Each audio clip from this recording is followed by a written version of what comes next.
Unacademy. Let's crack it.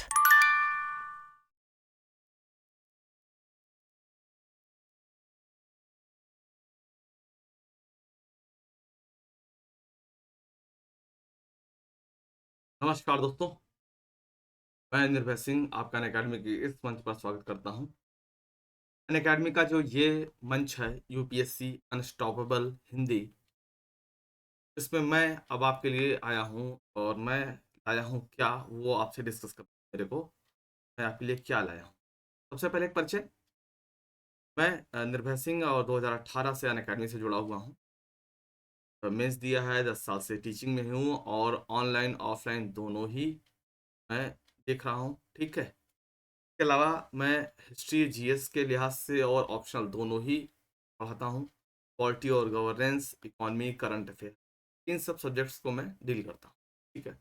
लेकिन मैं आपके लिए जो क्या लाया हूँ, मैं आपके लाया हूँ इतिहास, इतिहास विषय को। और ये हिंदी भाषा। ठीक है। हमारा कंटेंट जो भी मैं आपको पढ़ाऊंगा या जो भी मैं बोलूंगा वो दोनों ही हिंदी में ही होगा।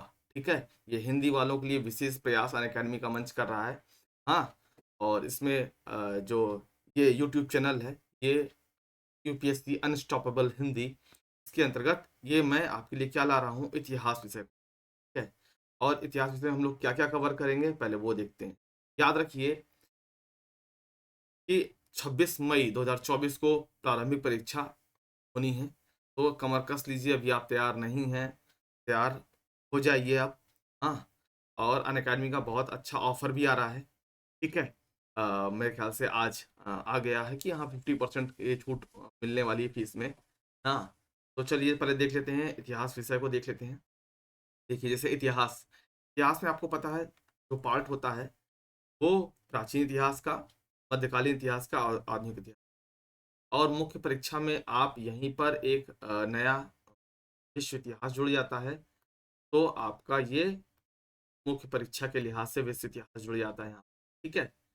चलिए, तो आइए देखते हैं प्राचीन इतिहास में हम लोग क्या क्या देखेंगे। पहले इतिहास से परिचित होंगे कि इतिहास को पढ़ा कैसे जाए, है ना। किसी किताब में कुछ लिखा है, किसी किताब में कुछ लिखा है, हम कैसे पढ़ें, हम कैसे समझें, है ना। फिर पाषाण काल, जिसमें हम लोग देखेंगे कि मानव कैसे गुफाओं में, कंदराओं में रहता था, पेड़ों पर रहता था, फल फूल खाता था। कैसे ये धीरे धीरे समाज में रहने लगा, गांव में बसने लगा। हाँ, कृषि कैसे आगे बढ़ी। हाँ। तो हड़प्पा सभ्यता, वैदिक काल, धार्मिक आंदोलन, धार्मिक आंदोलन के अंतर्गत हम लोग बौद्ध, जैन, शैव, वैष्णव, शाक्त ये सब पढ़ते हैं। हाँ।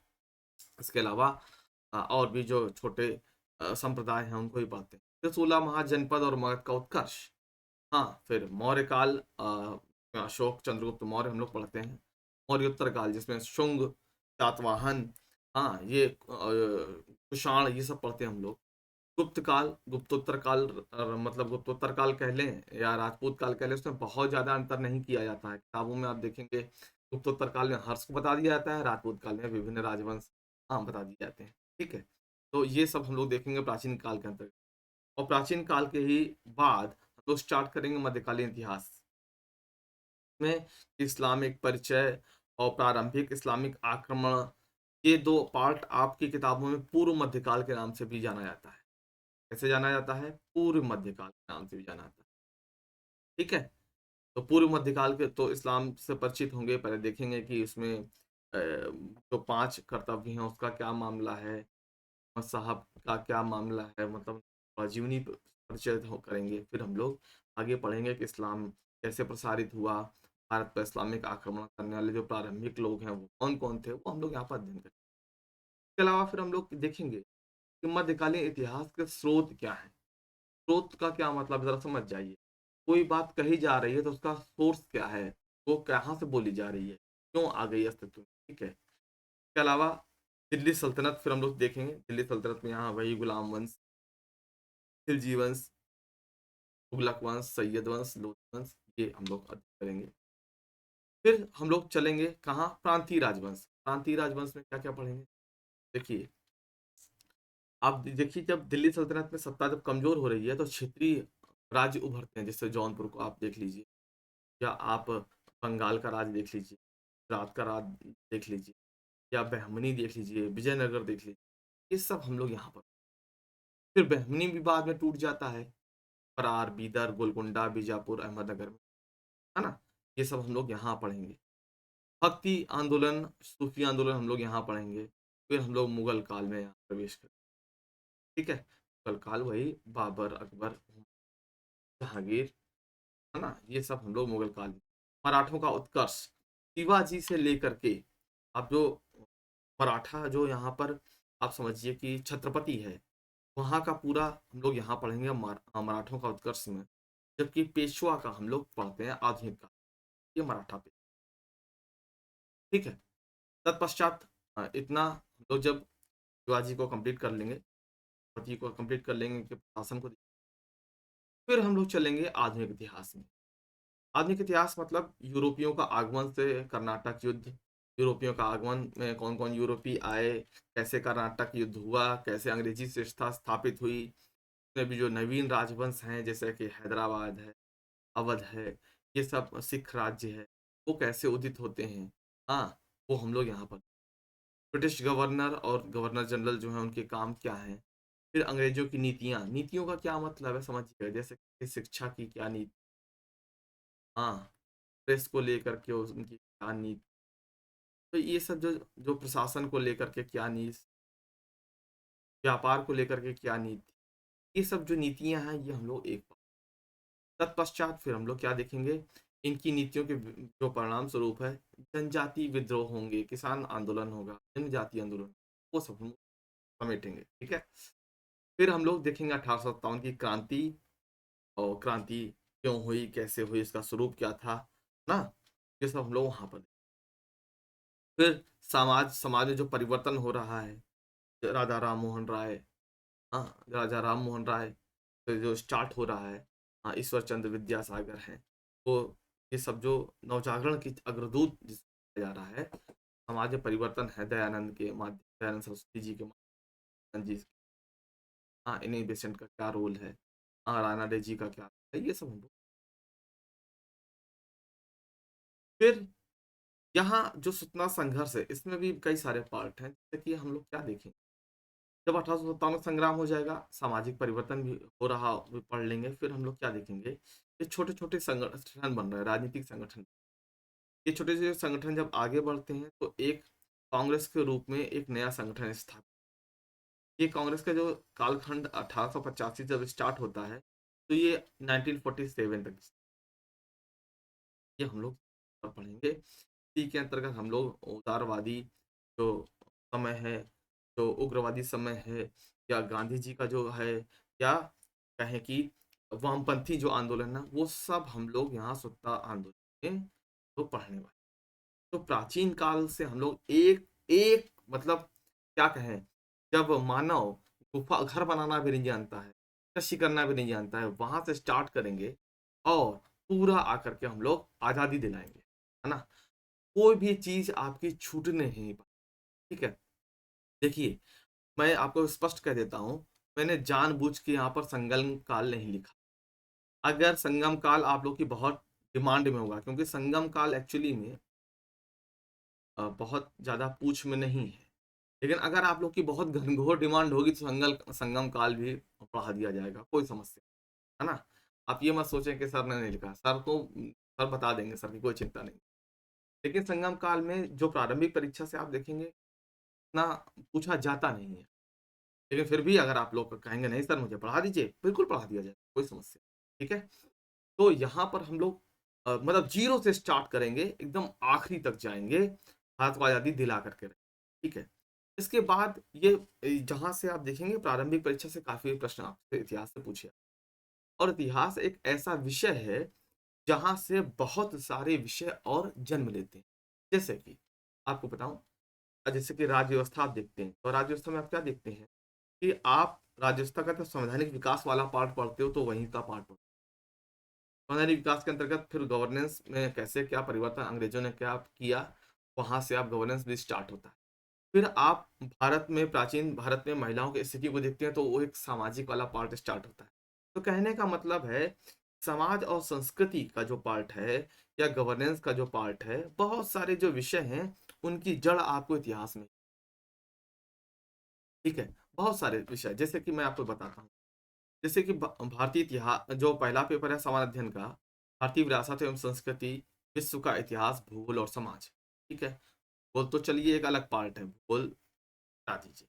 लेकिन प्राचीन काल से आधुनिक काल तक के कला का रूप, अब आप मुझे बताओ, आप कह सकते हो सर मुख्य परीक्षा में ये तो नहीं लिखा है कि प्राचीन इतिहास पूछा जाएगा, लेकिन आप मुझे बताओ ना, अगर प्राचीन काल से आधुनिक काल तक की कला को पूछ रहा है, तो क्या आप इतिहास को पढ़े बिना कला किसी की बता पाओगे? हाँ? अगर आप ऐसा सोचिए कि आपको अगर यही नहीं मालूम है कि महात्मा बुद्ध ने जो उनके बाल जो घुंघराले दिखाए गए हैं वो क्यों दिखाए गए, अगर आपको ये ही नहीं मालूम है, कैसे आप उसके कला की सूक्ष्मता में कैसे जाएंगे? कहने का आशय क्या है कि जब आप देश की इतिहास को समझो, हाँ, तभी उसके कला के स्वरूप को समझ पाओ। मैं आपसे ये कहता हूँ कि कोई अमुक राजा है, उसके सिक्कों पर नंदी बैल मिलता है, ठीक है। तब आप ये कैसे निर्धारित करोगे कि ये किस धर्म का है? हाँ, या जब आप इतिहास पढ़ोगे तभी आप जान पाओगे कि इसको शैव से जोड़ा जा सकता है, ठीक है।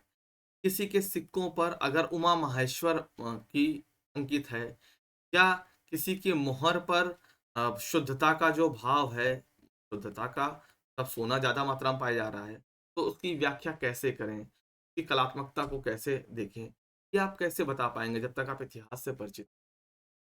मेरा पॉइंट आपसे ये कहना है, अगर आपसे मौर्यकालीन कला की कोई बात करे, ठीक है, तो आप मौर्यकालीन कला की बात कैसे कर सकते हैं बिना मौर्य का इतिहास जाने? या पाल कला आपसे पूछ ली जाए, या सेन कला पूछ ली, पाल सेन कला, तो आप कैसे बताएंगे बिना उनका इतिहास जाने, ठीक है। या हड़प्पा कला के विषय में आपसे चर्चा की जाए, देखिए, क्योंकि कला का स्वरूप सिर्फ सिक्का नहीं है, कला का स्वरूप नगर भी है, नगर की बसाहट है, मंदिर है, बर्तन है, सिक्के हैं। कला का स्वरूप सिर्फ सिक्का नहीं है, वो मैं आपको एक उदाहरण दे रहा हूँ बस। क्यों? एक स्थापत्य कला है, मूर्ति कला है, चित्रकला है, ये सब कला में ही तो आएगा।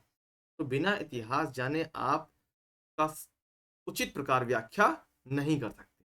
तो आपको मेंस में अगर आप ये सोच रहे हो कि इतिहास नहीं है प्राचीन से आधुनिक तक की, तो आप गलत सोच रहे हो, क्योंकि यहाँ पर कला का जो रूप है, साहित्य है, वास्तुकला है, अगर आप इसके इतिहास, इस इतिहास से परिचित नहीं है, तो इस पे आपके जो ज्ञान है वो थोड़ा सीमित हो जाए, आप उतना अपने आप को कंफर्टेबल नहीं पाएंगे व्याख्या कर, है ना।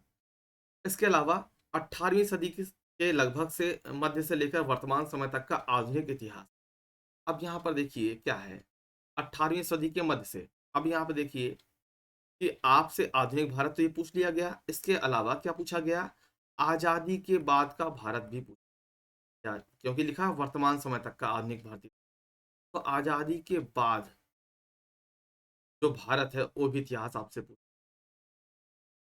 और ध्यान रखिए, ये जीएस की अभी मैं चर्चा कर रहा हूँ, जीएस जो कि सबके लिए ही है, कोई एक ऐसा नहीं है कि ऑप्शनल की बात कर रहा हूँ, जीएस की बात कर रहा हूँ, ठीक है।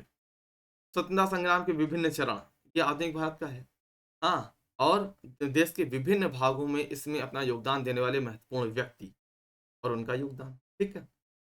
स्वतंत्रता के पश्चात देश के अंदर एकीकरण और पुनर्गठन, वही आजादी के बाद का भारत इसमें किया गया, ठीक है।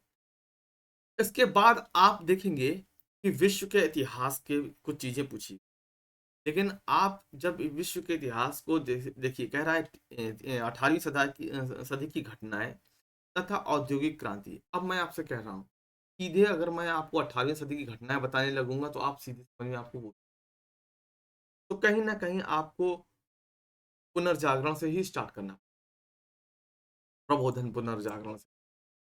भले ना आपको आप ध्यान ना दें बात अलग है, लेकिन पढ़ाने वाले को वहीं से स्टार्ट करना पड़ेगा। ऐसा नहीं कर सकते भाई, अगर मैं आपसे ये कहूँ मैं आपको आज भाग देना सिखाऊंगा, भाई जब तक अंकों की पहचान नहीं करवाऊंगा तब तक भाग देना कैसे सिखा पाऊंगा, है ना। तो ऐसा समझिए कि अगर मैं आपको मल्टीप्लाई करना सिखा, गुणा करना सिखा रहा हूँ या भाग देना सिखा रहा हूँ, अंकों की पहचान कराए बिना कैसे सिखा पाऊँ? तो आपको ये समझना पड़ेगा, ये चीजें भले इस तरीके से लिखी हुई हैं, लेकिन आपको कहीं ना कहीं स्टार्ट तो उसको एक सिरे से ही करना पड़ेगा, ठीक है। क्योंकि आप में से बहुत सारे लोग होंगे जो साइंस बैकग्राउंड के ही होंगे, मतलब 90% लोग साइंस मैथ के बैकग्राउंड के ही होंगे, है ना? क्यों मुश्किल से ही लोग ह्यूमैनिटीज़ के हों, अगर होंगे तो, ठीक है? तो अगर आपने इस इतिहास पढ़ा ही नहीं होगा तो आप कैसे समझ पाएँगे? इसीलिए जब तक सभी आपको एक कहें कि जैसे डायरेक्टर होता है, डायरेक्टर फ़िल्म की स्टार्टिंग से फ्लैशबैक में ले जाके जो समझाता है ना, उस तरीके से आपसे बात करनी पड़ेगी। आपको कोई भी फ़िल्म चल रही हो, आपको अच्छी तरीके से कहानी पता है, लेकिन फ़िल्म के बीच 1 घंटा बीत गई, उसके बाद आपको जाके बैठा दें, कहें बताओ क्या हो रहा है? कैसे बता पाओगे? देखनी तो शुरू से ही पड़ेगी। वही बात है। यही इसी कारण से मैं आपको बताऊँ वैसे तो हर व्यक्ति अपने विषय को बहुत बताता है कि बहुत अच्छा है, लेकिन मैं एक बात बताता हूँ। आप इतिहास विषय को अगर वैकल्पिक विषय के रूप में चुनते हो ना, तो यही फ़ायदा होता है। आपको बहुत कम चीज़ें अलग से फिर पढ़नी पड़ती हैं। आपका ऑप्शनल सब्जेक्ट यहीं से तैयार हो सकता है, ठीक है? आखिर प्राचीन, मध्यकालीन, आधुनिक इतिहास और विश्व इतिहास जीएस के लिए आपको पढ़ना ही है। लेकिन बहुत थोड़ा-सा हिस्सा ऐसा रह जाता है जो अछूता रह जाता है, ऑप्शनल में और जीएस के लिए। तो अगर आपका विषय है, अगर ये ऑप्शनल अगर आप लेना चाहते हैं इतिहास, तो भी मैं आपकी भली-भाँति सेवा कर पाऊँगा, है ना? हाँ भाई, मैं तो इसको सेवा ही मानता हूँ। तो इस और ये प्रयास मैं ला रहा हूँ आपके लिए। पीएससी जो है, जो चैनल है, यूपीएससी अनस्टॉपेबल हिंदी पे, ठीक है? जल्द और इस प्रयास को आपके सहयोग के बिना सार्थक नहीं बनाया जा सकता है। क्यों? देखिए, अनअकैडमी ने जैसा कि सोचा है कि शिक्षा को सभी की पहुँच में लाना है, सभी के लिए आसान बनाना है। तो देखिए, मैं आपको बताऊँ और आप लोग इस बात को समझेंगे भी, कि आप देखेंगे कि फेसबुक पे अगर आप जाते हो, तो बहुत सारे ऐसे क्वेश्चन मिलते हैं, जो पूछ लेता है कि कौन-सी सब्ज़ी में आलू नहीं पड़ सकता है? या कि कोई चीज़ किस कलर का है, जो ब्लैक बॉक्स किस कलर का होता है? और आप देखेंगे उसमें हज़ारों की संख्या में कमेंट होते हैं। मतलब उल्टे-सीधे बहुत सारे क्वेश्चन होते हैं यूपीएससी के नाम से, फेसबुक में आप देखेंगे जिसमें हज़ारों संख्या में कमेंट होते हैं। अब बेचारों को नहीं पता कि ये सब चीज़ें मतलब अपवाद स्वरूप ही होती हैं। हाँ, किसी से अपवाद के तौर पे पूछ लिया जाए तो पूछ, एक्चुअली में लोगों को पता ही नहीं है। तो आप जैसे लोग अगर सामाजिक न्याय के द्योतक नहीं बनेंगे, तो कोई भी अनअकैडमी या अनअकैडमी जैसी कोई भी संस्था ग्रास रूट लेवल पे जा नहीं पाएगी। अगर अनअकैडमी ने, गांधी जी ने एक बीड़ा उठाया है और गांधी जी को सहयोग देने वाले अगर सहयोग ना देंगे, मजदूर है, किसान है, अगर वो सहयोग ना देंगे, तो जन जन की आवाज कैसे बन पाएंगे? ठीक यही इसी प्रकार से अनअकैडमी ने बीड़ा तो उठाया है, लेकिन आपके सहयोग के बिना ये सामाजिक न्याय का जो युद्ध है, जिसमें सामाजिक न्याय स्थापित करने के लिए जो प्रयास चल रहा है, ये आपके सहयोग के बिना पूरा नहीं हो सकता। तो सेशन को अधिक से अधिक शेयर कीजिए, अपने दोस्तों को बताइए, अपने परिचितों को बताइए, जो मुंबई, दिल्ली और कलकत्ता या जयपुर, इंदौर, पटना, लखनऊ, दिल्ली नहीं जा सकते हैं, वो खैर जाने की ज़रूरत भी नहीं है। लेकिन मान लीजिए कई बार आदमी को लगता है कि दिल्ली में जाते तो हो जाता ये वो, ज़रूरत ही नहीं है। बहुत ही कम फीस में, वो भी यूट्यूब पे तो आपके लिए फ्री है सब कुछ। लेकिन अगर आप सिस्टमैटिक वे में जाते हैं तो की बात मैं कर रहा हूँ, तो बहुत कम फीस में आपके रहने खाने के खर्च से ही आप अपनी अध्ययन की तैयारी कर सकते हैं घर बैठे। ठीक है? अभी मैं उस डिटेल में नहीं जा रहा हूँ, बस एक सूचना दे रहा हूँ आपको कि फीस में छूट भी अप्लाई है आज से। तो अगर आप एक साथ पे नहीं कर सकते हैं, तो उसके लिए ईएमआई का भी है प्रारूप। वो जैसे-जैसे आप जुड़ेंगे, आपको पता चलता चला जाएगा, ठीक है? फिलहाल आज मैं आया था सिर्फ़ इस बात के लिए कि मैं आपके लिए ला रहा हूँ इतिहास विषय यूट्यूब पर पूरा 0 से 100 तक, ठीक है? तो इसी के साथ अपनी वाणी को विराम देता हूँ और अपेक्षा करता हूँ कि आप वीडियो को अधिक से अधिक शेयर करेंगे, ठीक है? बहुत-बहुत धन्यवाद, मिलते हैं क्लास में।